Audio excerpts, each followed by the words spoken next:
बहुत पहले की बात है। एक दूर वाक़ई शहर था जहाँ एक छोटा सा लड़का रहता था, टिम्मी।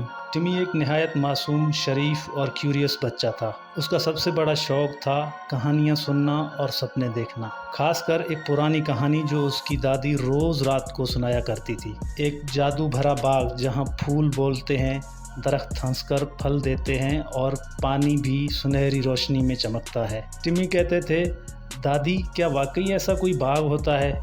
दादी मुस्कुराकर कहती, हाँ, मगर उस बाग का राज सिर्फ उसी को मिलता है जिसका दिल साफ और नीयत नेक हो। एक दिन टिम्मी अपने घर के पास वाले जंगल में खेल रहा था। जंगल के एक कोने में एक पुरानी दीवार थी, हर तरफ से आइवी से ढकी हुई। टिम्मी ने कभी उस दीवार पर ध्यान नहीं दिया था, लेकिन उस दिन उसे एक अजीब सी रोशनी चमकती नजर आई।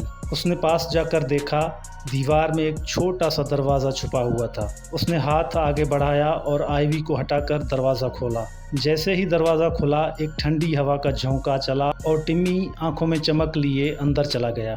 और अंदर था द इंचांटेड गार्डन। ज़मीन रंग बिरंगी फूलों से भरी थी, जिन्होंने हवा में मीठा इत्र छोड़ रखा था। हवा में हल्की सी म्यूज़िक बज रही थी, जैसे कोई जादू का राग हो। हर तरफ नदियाँ, चमकते फाउंटेन्स और दरख्त जो हर मौसम का फल एक साथ दे रहे थे। टिम्मी ने देखा, एक पेड़ के नीचे सुनहरी एप्पल्स लटक रहे थे।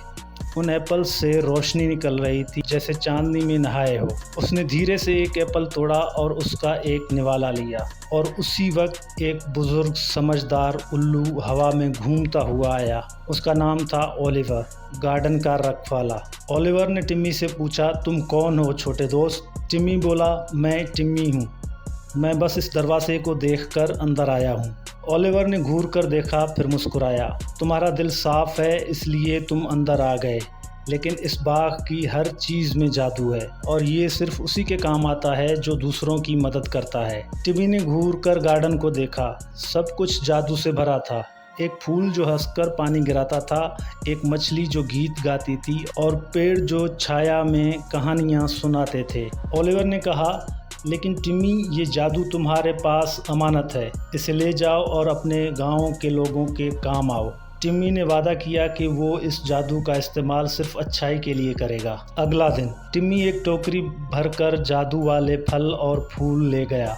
उसने बीमार दादी को फूल दिया और वो तुरंत ठीक हो गई। गरीब पड़ोसी को सुनहरी फल दिया, जिसे खाकर उनके घर में रोशनी और खुशहाली आ गई। रोते बच्चों को जादू वाले फूल दिए, जिससे वो मुस्कुराने लगे और हंसने लगे। गांव के लोग हैरान रह गए, हर कोई पूछने लगा, ये सब कैसे हुआ? लेकिन टिम्मी ने कभी बाग का राज नहीं बताया। वो कहता, ये सब उसके लिए है जो दिल से किसी की मदद करना चाहता है। हर हफ्ते टिम्मी चुपके से उसी छोटे दरवाजे के जरिए गार्डन में जाता और हर बार नए सरप्राइज लेकर आता। कभी गीत गाते फूल, कभी जादू वाली मिठाई, कभी गुलाबी पानी जो गम को मिटा देता था। आखिर में ओलिवर ने एक दिन टिम्मी से कहा, टिम्मी, तुमने साबित कर दिया कि छोटी उम्र का होना कोई बड़ी बात नहीं, असली जादू तुम्हारे दिल में था।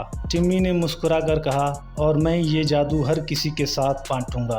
और तब से एन्चांटेड गार्डन का दरवाज़ा सिर्फ उन लोगों के लिए खुलता है जिनका दिल सच में साफ़ हो और जिनकी नीयत हो किसी और की मदद करने की। तो दोस्तों, ये थी आज की स्टोरी। अगर आपको स्टोरी अच्छी लगी तो वीडियो को लाइक और चैनल को सब्सक्राइब ज़रूर कीजिएगा।